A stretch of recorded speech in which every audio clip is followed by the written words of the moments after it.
Le jour où Internet a voulu stopper l'économie. Bonjour à tous, ici Tazio pour Culture Internet. Aujourd'hui, je vous raconte le boycott du 28 février et on va voir ensemble si c'était un flop ou une réussite. Le 28 février dernier, les réseaux sociaux se sont enflammés autour d'une idée, un blackout économique. Sur Instagram, TikTok, Twitter, on voyait circuler des infographies colorées, des appels au boycott et des hashtags promettant de secouer les grandes entreprises américaines pendant 24 heures.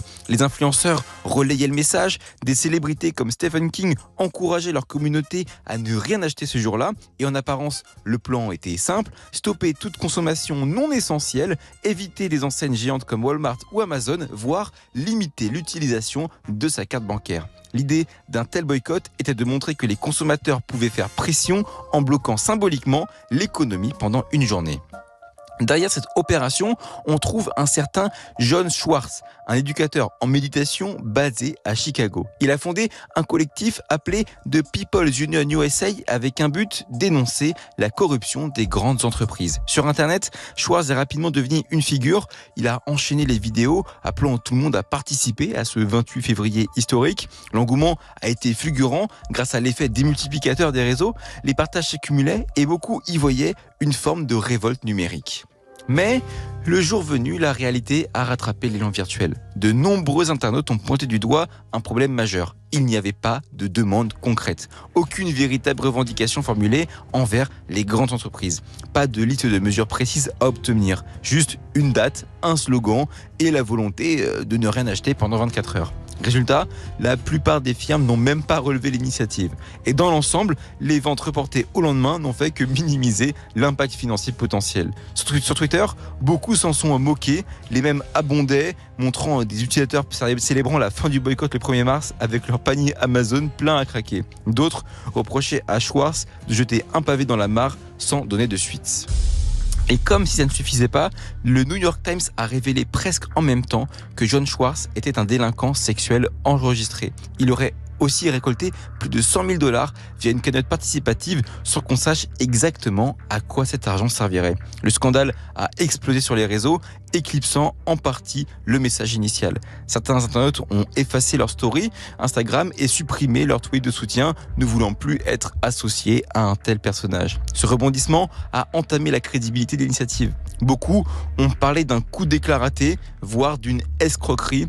Et ça, typiquement, c'est le genre de chose qui peut plomber un mouvement né en ligne quand la figure de proue devient persona non grata, les soutiens désertent en masse.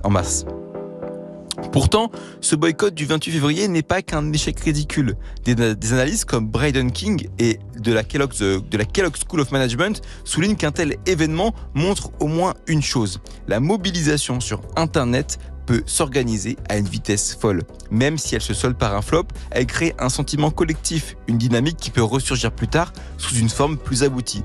C'est souvent comme ça dans la culture web. On lance une trend, on fait un petit buzz, on tâtonne, on se heurte à la réalité, puis on revient avec un mouvement mieux préparé. Mais au final, tout ceci prouve surtout que la colère contre certaines dérives économiques est bien présente et que parfois, Internet sert de caisse de résonance.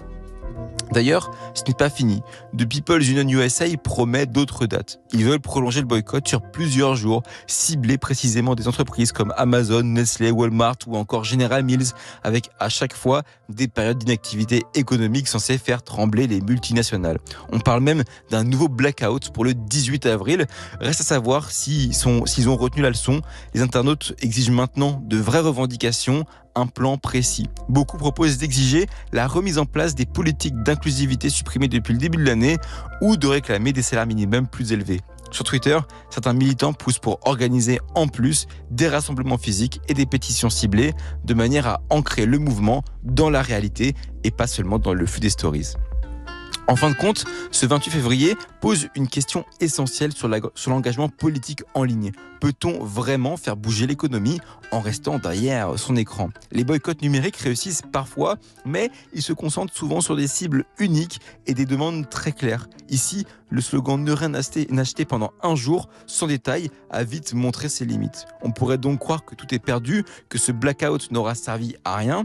Pourtant, ce genre de tentative peut être la répétition générale d'une mobilisation plus solide. Internet est un terrain d'essai où naissent et meurent énormément d'initiatives.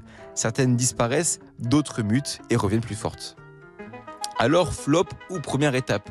Pour beaucoup, le 28 février restera surtout l'exemple d'une campagne qui a gagné en visibilité sans jamais définir clairement ses objectifs. Mais c'est aussi la preuve que la colère gronde sur Internet. Reste à savoir si la prochaine vague prévue le 18 avril réussira à convaincre davantage de monde, alors même que les révélations sur John Schwartz jettent un profond discrédit sur la démarche. Bien sûr, on peut espérer que les futures mobilisations s'émancipent de lui ou clarifient leurs intentions, mais pour beaucoup de militants, ces affaires sont loin d'être anodines et minent la confiance dans le mouvement. Sur Internet, un raté peut préparer un succès, à condition cette fois de faire preuve de la transparence et du sérieux qui ont cruellement fait défaut.